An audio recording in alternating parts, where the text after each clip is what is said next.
jàmm jooju pourtant moom la président woote de te ñu ngi koy carton rouge fu ne moom la Abdourahmane Diouf wax moom la keneen ak keneen wax xam nga yooyu moo bu génnee ñi ci mën a am lecture yëpp dañuy jàpp ni kii dafa nekk ci double jeu. te man nag wax dëgg yàlla sincèrement parlant pour man il est plus proche que Diomaye que Sonko. pour man Sonko la Diomaye la gën jege que Sonko ci politique. parce que y en a d'autres am na ñoo xamante ni tey boo analyser contextuellement seen communication nga xam ni il joue avec les Sénégalais. c'est-à-dire nii la ñuy def la ñuy jongler bu ñu laalee fii laal fii mais koo xam dëgg seen doxalin ak seen comportement tey ci lii am te daaw ñu mës a seetaan lu mel nii di am ci parti bi da ngay gis ni nag am na lu nekk ci suuf moom moo ko dal dàmbooj chaque jour nga dégg ñun la ana dàmbooj ana keneen ak keneen ana ma Samba ana ma Demba. donc kon man lii mooy sama gis-gis ci position moo tax ma ni mën na am une lecture politique parce que bëri na ci biir Pastef ñoo xamante ni ñoom jàpp nañ ni moom dem na yoonam. il est déjà dans la coalition Diomaye.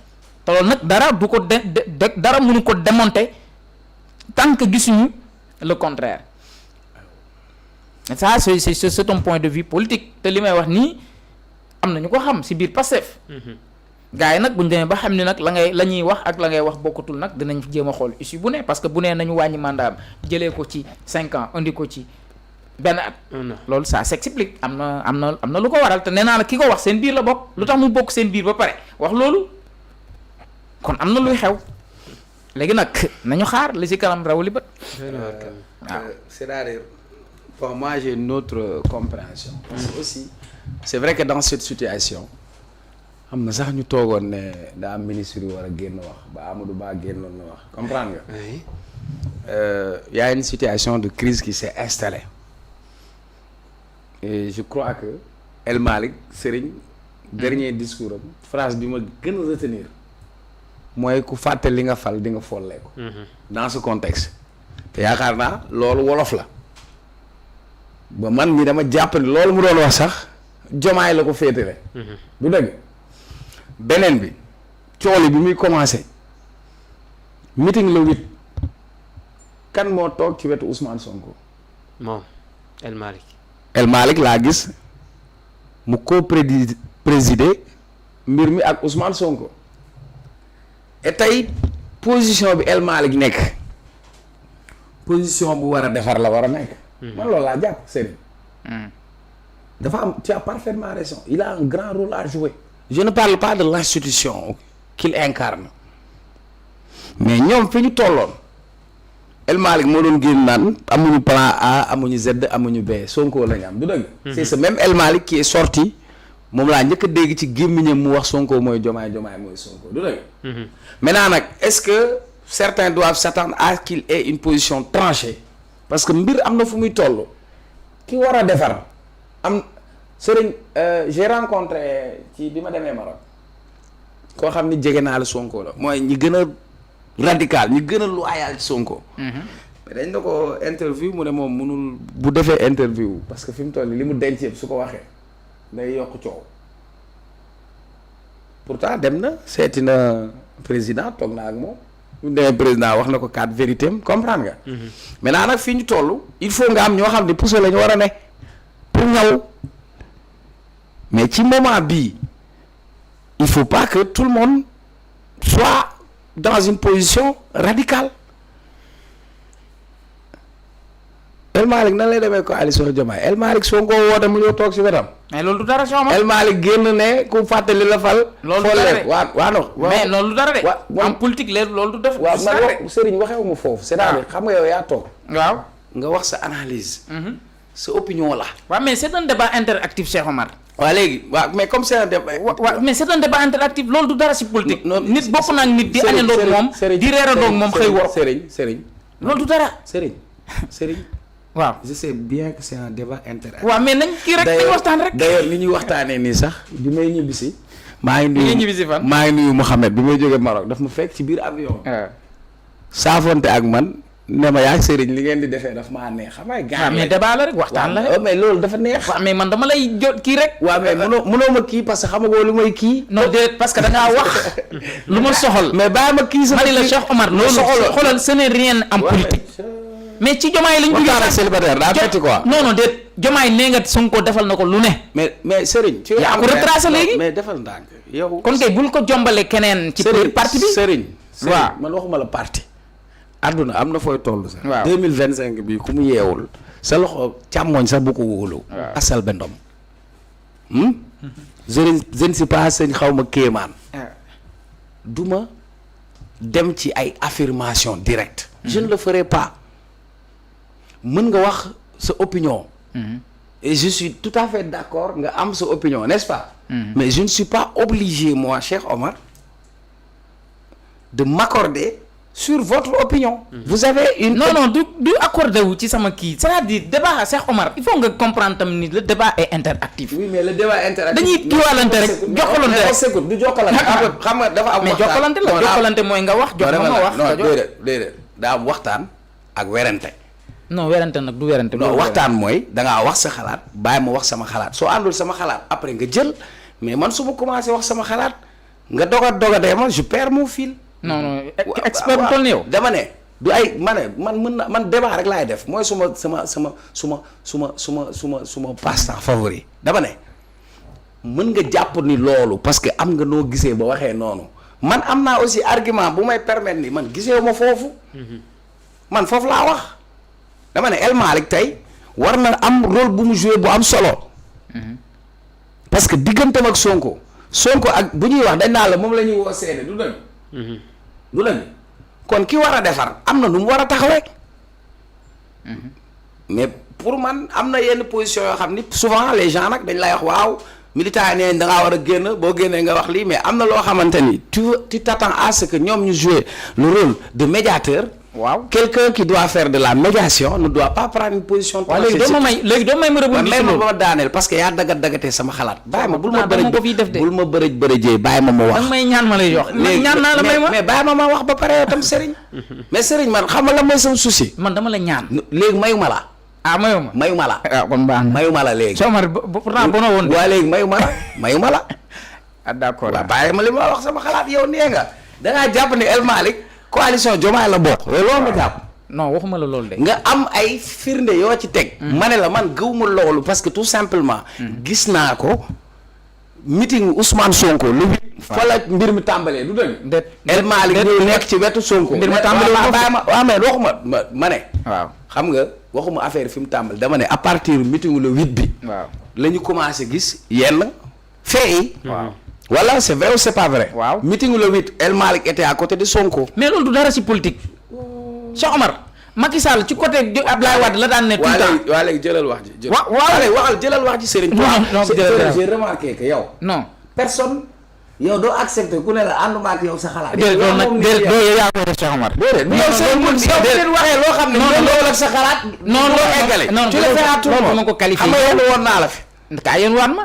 baax na ba loolu yow lañ ko qualifié loolu kay bi ma si dugal non man Cheikh Omar. waaw mais contradiction bi ci débat bi la bokk. mais Serigne léegi yow sur ban affirmation. waaw comment tu peux. waaw mënoon nga ma rebondir ci loolu. par exemple yow mën ngaa tourner rek. waaw da ngay tourner nii rek nga ne Amadou Ba par exemple. waaw waxul. Amadou Ba waaw. génnul tiirewul ci Diomaye wala waxul dara coalition Diomaye la bokk. waaw.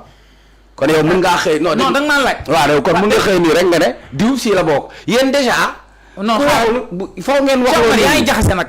non attends déggoo ma wax la loolu waxuma déggoo ma ni la coalition Diomaye lañ bokk dama ne li ma njortu ak li ma gis mooy Diomaye. mais est-ce que li nga njort. waaw te taxawal rek dama ne Diomaye lañ gën jege. nu nga ko gënee jege. waaw taxaw moom laa la expliqué. man dama jàpp waaw léegi on s'explique Sonko lañ gën Cheikh Omar xam nga yow yàgg nga def ay analyse politique gis nga li nga may théoriser nii ce n'est rien en politique. politique ay nit dañuy bokk guddeeg bëccëg di fanaan xëy nga dem war na ko. loolu kenn waxu ko. dama ne. waa léegi kon léegi waa léegi au moment où nous sommes. léegi yow fan nga féetalee El Malick. non du de non non Diomaye loolu nga wax. waaw léegi même ma ñëw. da ngaa njëkk wax ni man dama ne la dafa bokk ci coalition Diomaye mais su ma neexee ni fa la bokk loolu kan moo ko mën dindi si man. waaw léegi li nga wax foo ko teg. waaw léegi moom la li ma ko wax kay fi ma ko teg expliqué naa la ko. léegi expliqué waat ko. dama ne la. ay discours am dafa ma rassuré wul man. ci contexte bi ñu toll gis nga contexte bii contexte de waxtaan ak négociation ña ca war a dox nañ ci dañ caa mënul dara ki dëgër bopp moo dëgër bopp di persister ci ay décisions am moo tax ma ne la nag on est en politique c'est de bonne guerre. léegi qu'est-ce que tu attends de mais attends mais ma ñëw. non man maa lay. poser non man ma mën la comprendre. qu'est-ce que quelle est la posture du soxla sax nga may laaj. quelle est la posture que tu attends de El Malick Ndiaye en ce moment.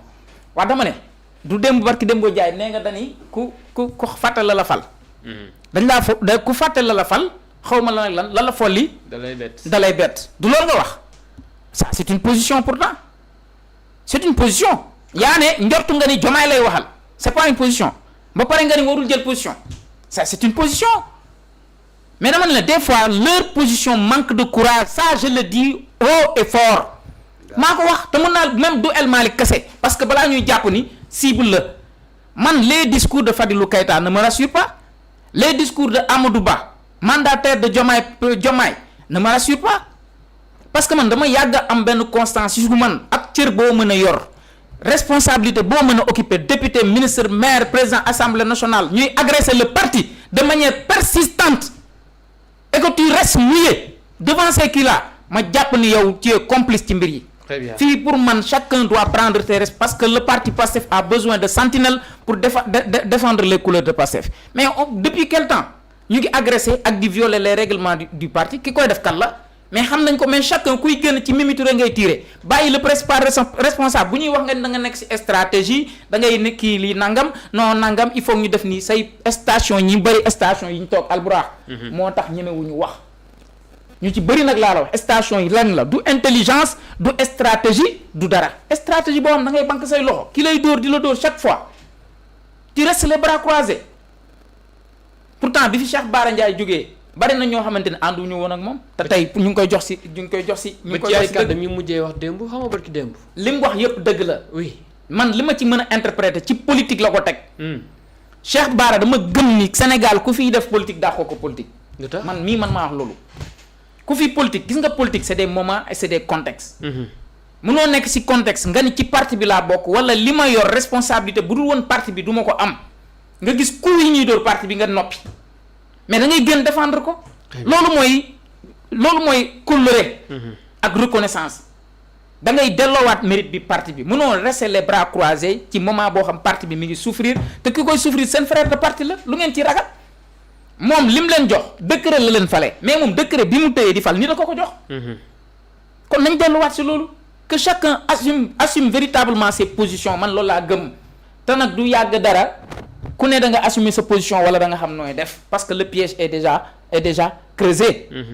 kàmb gi gas nañ ko ba pare ndax Sonko woo na leen ñoom ñëpp ak station bu ñu mën a occuper nañu dem jege ji askan wi ci action de citoyen yi nga xamante ni parti bi dana ko def danañ xool nag kan mooy jël position ak kan mooy am courage dem ci loo xam ci compte Pastef lay dugg nga dem di ci loolu ndax ku ko si def amaana bu dee décret la fa bàyyi da nga jàpp ni boo ko defee tey altine président de la république mën na laa mere kon nag man maa El Malick Ndiaye li ma gën a jàngat ci moom man jege Sonko ànd ak moom réewandoo ak moom man loolu sax mënuma convaincre man li may convaincre c'est les actes il faut poser des actes pour convaincre nit ñi mais pas ay bëñ yu weex midi matin 14h il faut sortir et défendre le parti dañ koy défendre.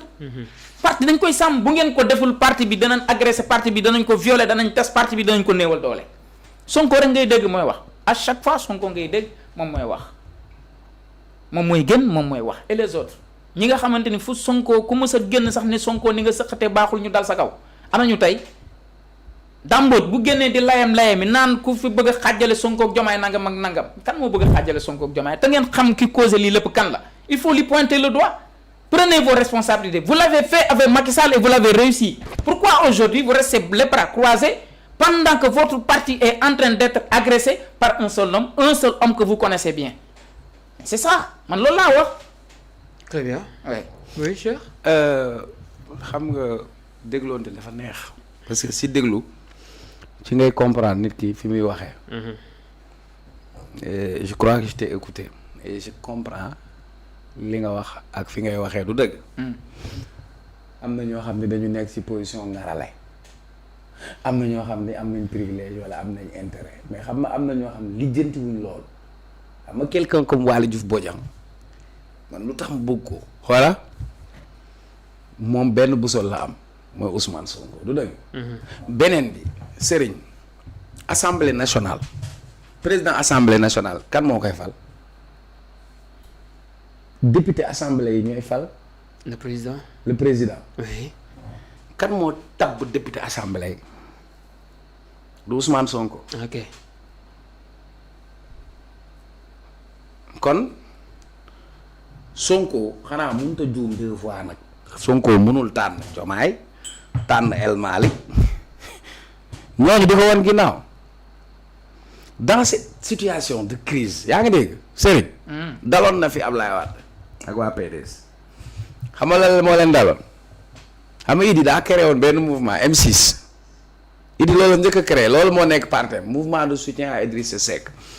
Alburax da nga doon gis maag yow yaa ma dee Alburax. ñuy xëccoo sur le plan politique su ma la bëggee écarter wala ma liquider la politiquement dama naa Alburax foofu la bokk.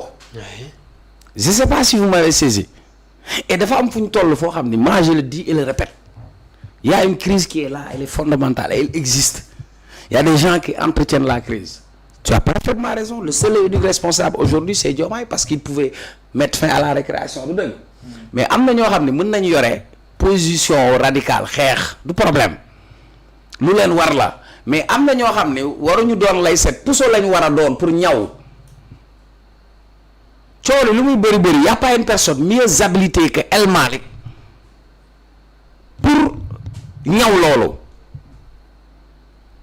mais li nga ne ma El Malick loolu mu wax position loolu du position loolu dëgg la xam la mooy dëgg sëriñ ku fàttali la fal folleeku ku fàttali la fal folleeku loolu El Malick wax dëgg la dem na fi ci kuréelu politique la dem waxee ko bi muy wax il parlait au nom de Pastef est-ce qu'il a parlé au nom de la coalition Diomaye dégguma ko mu waxee foofu di il a agi et parlé au nom de Pastef à des militants de Pastef ils disent que ku fàttali la fal folleeku Sonko démb discours am nee na la am na yoo xam ne du ko fi wax bu coow amee crise am na ñoo xam ne ils sont assez habilités de manière pour man avec tact mais ils peuvent pas avoir une position radicale et radicaliste ça va pas leur servir El Malick war na mot gu sëkk goo xamante ni war na toog jàpp Diomaye na ko kaay fii wax ak moom wax ak Sonko war na mën a dox diggante boobu man loolu laay xaar ci moom mais je m'attends pas à ce que El Malick am une position tranchée et gëwma loolu man gëwma ni El Malick ne day jàppal tànk Diomaye au détriment de Sonko pour man El Malick serait la dernière personne loolu nag su ma gëm-gëm la mën na am comme mën na bañ a am maintenant bu coow li amee on ne peut pas mettre tout le monde dans un même panier ça c'est une évidence pourtant dans le gouvernement il y a des ministres qui siègent da nga leen di gis ci gouvernement bi bu Sonko wootee ñu dem toog ci wetu Sonko mais tey am na une vague boo xamante ni c'est les militants ils sont dans la passion ils sont avec le cœur parce que problème de xol la problème de bëgg la Sonko lañ bëgg ci contexte bi xoola dañuy xool nit sax même am na noo waxee sax ñu ne kii li mu wax leerul daa war a génn wax daa war a nàngam mais tout le monde ne peut pas agir comme ça am na fu ñu toll dans une situation nag dal moo la ciy may nga demee ci ak xel te bañ ci demee ak xët-xët mais sinon bu ñu continuer si loolu ils vont finir par se tirer entre eux et s'affaiblir et c'est pas le moment ñoom ñi lay wax nii yëpp soo gisee gars yi dóor Diomaye ay carton gars yi ba ñuy Diomaye de xam nga la lañ bañ ni muy doxee fan yi doxalin bi lañ moo leen neexul nag wekk na doomam waaye bañu ko bu Diomaye xëyoon ne coalition Diomaye bi tas naa ko bu Diomaye xëyoon ne Mimi jëla see bagaa demal nga toog bu Diomaye ne woon man Sonko laa woon démb tey ak suba bu Diomaye toogoon mu leer naññ waxuma mu naan ay peut-être naan Sonko da ngaa takk sa ndigg ànd ak man campagne ñu dem mu xat nga ne ma jaaral gauche ma jaar droite bañ leen di woowee Ousseynou ak Assène loolu dara du ko tàggale bu Diomaye toogoon ne aw ma benn ambition bu dul lii ma téye nii ma xam ne ndénkaane la ma doxal ko ba bu mat sëkk 2029 man maay takk samay dàll maay jiitu fépp man maay fal Sonko kon coow bi jeex na mais vous ne pouvez pas prendre tout le monde ñëpp dem nekk ci xeex bi bu ñëpp di dóor il faut am ñoo xamante ni ñoom ñoo war a calmer le jeu ñoom ñoo war a defar. tout le monde ne peut pas être laïcette il faut quelqu'un boo xam ne dina nekk puso moo taxan sàng ma lay laaj quelle posture tu attends de El Malick moi la posture que j'attends de El Malick je ne parle même pas de président de l'Assemblée nationale ou d'institution de son rôle dans le PASTEF il peut être le facilitateur il faut permettre à certains ñu am une possibilité de jouer ce rôle mais tout le monde ne peut pas venir dans une position radicale ça ce n'est même pas stratégiquement ce n'est même pas intelligent parce que leur séparation ne sert à personne le plus grand perdant ce sera Diomaye ça je vous le dis il faut sauver le soldat Rayane il faut sauver le soldat Diomaye et pour ça il a besoin de nit boo xamante ni am na cër bi te mu mun ko déglu kooku mën koo gindi wax ak moom mais bu fekkee ñëpp a yor yat dóor kan mooy àtte. doy na waar quand même. doy na waar Rons. merci beaucoup Serigne. waaw merci beaucoup maa ngi lay sant di la gërëm Arboura. jërëjëf. waaw. looy reetaan. loolu daal lu ma xalaat ay ree jàpp. mooy lan.